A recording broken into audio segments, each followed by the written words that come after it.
Tonight on Conan, I'm going to interview Crom. Crom will be explaining why his name was misspelled in the credits of Suburban Nights and what Benzai is like to work with. Then, Tulsa Doom is stopping by. He'll share his famous spinach dip recipe. Finally, comedian Jeff Dunham shows up. Watch me behead the Woozle whose name is Peanut and hear the lamentations of the Woozle women. Why am I doing the announcing? Because on tonight's show, I kill Andy for leading the basic cable band in the revolt to try and overthrow me as host of the show. Watch as I place his head on a spike next to Max's. Enjoy all this and my accent before the new Conan movie comes out and makes the Arnold voice of this character irrelevant.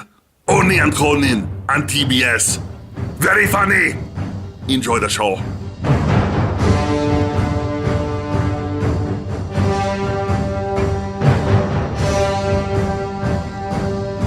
Hi everyone and welcome back to Comic Book Issues. I'm your host, The Last Angry Geek. Now if there's one thing we geeks do, it's play favorites. Everyone has a favorite movie, show, comic book, actor, director, writer, and in my case, a favorite artist. Today we're reviewing Conan, The Island of No Return, a 2-issue miniseries from Dark Horse Comics, written by Ron Marz and drawn by one of my all-time favorite artists, Bart Sears. Bart got his start drawing one of my all-time favorite books, Justice League Europe. A book that not only had a wicked sense of humor, but introduced me to characters that I still love today, not the least of which was Power Girl.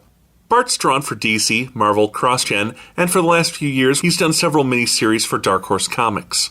Hey, we'll get back to Bart's art during the review. Suffice to say that after a few years away from the comic book industry, Bart returned to draw an 8-page story for USA Today's website starring Conan the Barbarian. It was apparently popular enough that the strip's creators, Ron Marz and Bart Sears, were then drafted to draw this 2-issue series.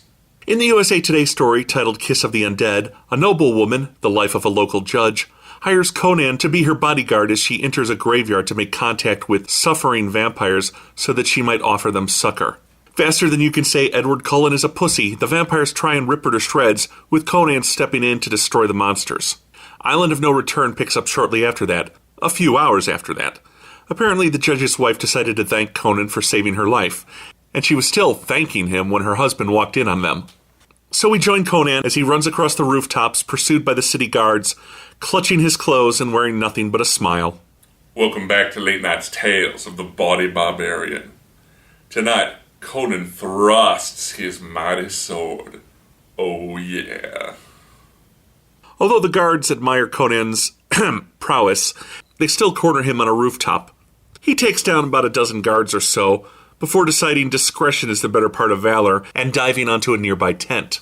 Silencing the fruit vendor and stealing his tarp for modesty's sake, he's pulled into a dark shed and silenced as the guards run off. He turns and meets his rescuers, the sisters Brenna and Venya. Coming up next on The Body Barbarian, Conan finds himself between two fine sisters and decides to serve up a sexy sandwich.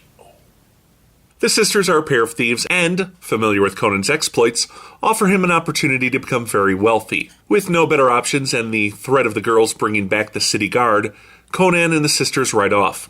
Over a campfire, the trio share their tales. Conan is a barbarian and has wandered the land since he was a boy, seeking his fortune. The sisters, who only share a mother, fled their brothel home when their mother was killed. They've heard of a palace built on an island said to contain a fortune as well as being haunted.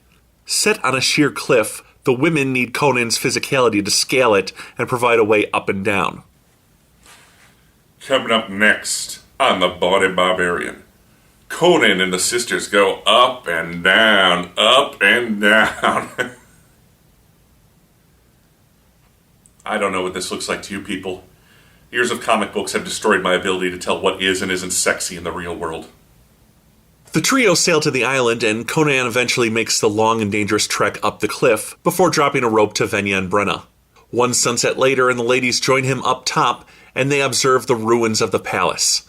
As they get ready to descend the tombs to recover the gold, Conan stops, he hears voices, and the trio is greeted by an unholy silhouette. Issue 2 opens with a band of pirates, led by Captain Kozaki, entering the temple. We see that the scary shape from before was a pair of shadows superimposed over one another. As his men dream of gold and grouse about the possible spirits haunting the palace, Kozaki and crew are confronted by a specter. a very nubile specter. The buxom spirit demands the living either leave or pay with their lives. The superstitious pirate crew runs away faster than fans from the new DC universe, and it's revealed that it was Venya, covered in spiderwebs and playing the part of a specter. Conan's idea, as he's had plenty of encounters where the supernatural turn out to be frauds. As they descend the stairs, both sisters make a play for Conan, with Venya warning him against Brenna, and Conan implying future jigginess with both sisters. I suppose there's a joke to be made about going down on a staircase, but let's just get back to the review proper, shall we? In the flooded basement, Conan finds a gold coin, the first hint of the riches they soon come across. Conan starts gathering up the coins as the girls do their best Scrooge McDuck impressions. As they head back up the stairs and endure several lines of Venya saying how she wants all the loot, Conan is attacked by an octopus. Or at least an octopus's mutant love child via the Sarlacc, a guardian of the treasure the girls forgot to mention. Conan asks for their help, but they just gather his treasure and leave him. Eventually, getting hold of his sword, Conan is able to slice up some Teiko Nigiri, and then surfaces for air, muttering, "Women," before heading after the sisters. Women. You can't live with them. You can't expect them to save you from a sea monster when they're double-crossing you to steal your gold. It's a saying as old as time. The girls make their escape, Brenna first, and as Venya stops to pick up an amulet, she's confronted by a Cimmerian boot.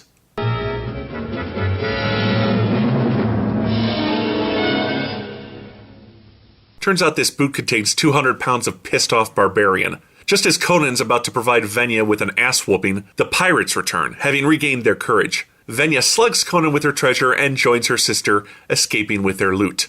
Conan then begins to hack his way through the pirates with the intent of escaping aboard their ship.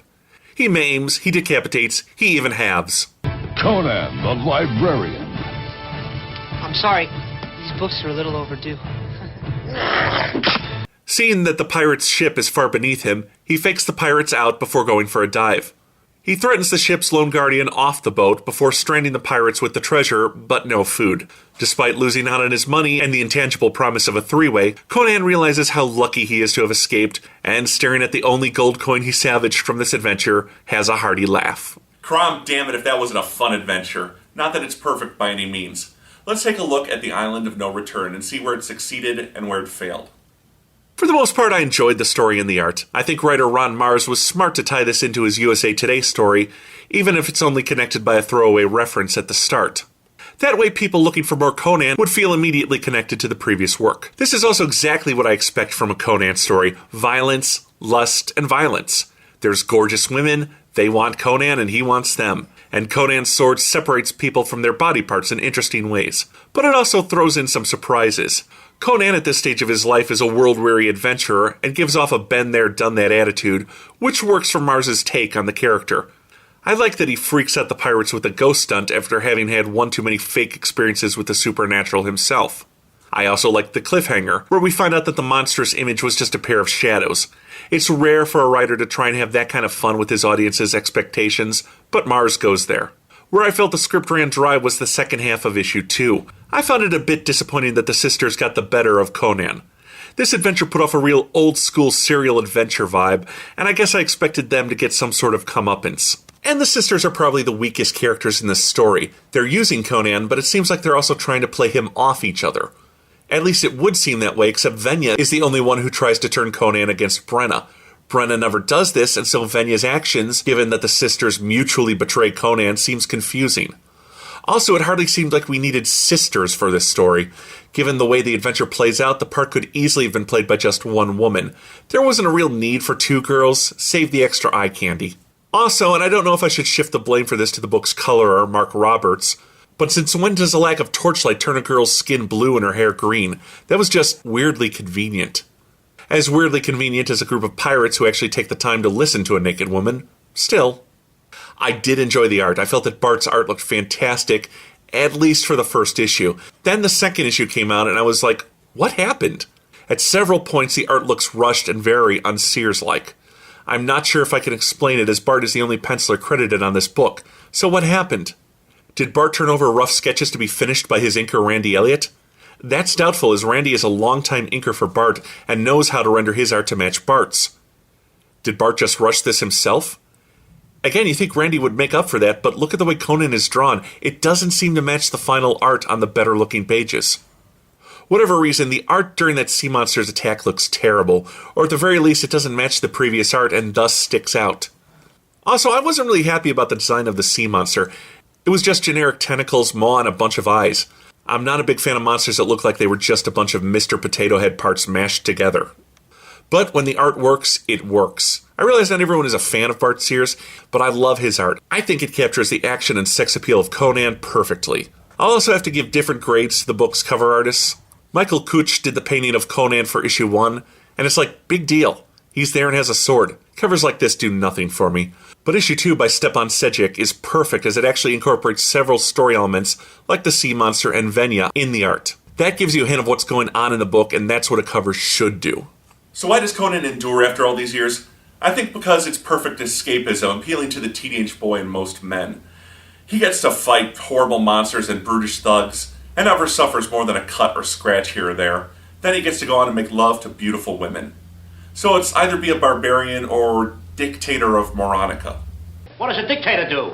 A dictator? Why, he makes love to beautiful women, drinks champagne, enjoys life, and never works. He makes speeches to the people, promising them plenty, gives them nothing, then takes everything. That's a dictator. A parasite. That's for me. Quiet. I like this story. The first issue was a lot of fun, but I'll admit the second issue didn't really stick the landing, either in terms of story or art. I give Conan, The Island of No Return, 3 out of 5 stars. Hopefully down the road they'll print this miniseries along with the USA Today tale in a trade paperback, but more likely than not it'll just get folded into the next Conan Road of Kings trade paperback. Road of Kings being the current Conan ongoing series at Dark Horse Comics. What more can I say except, Crom commands you to tune in next time to Comic Book Issues.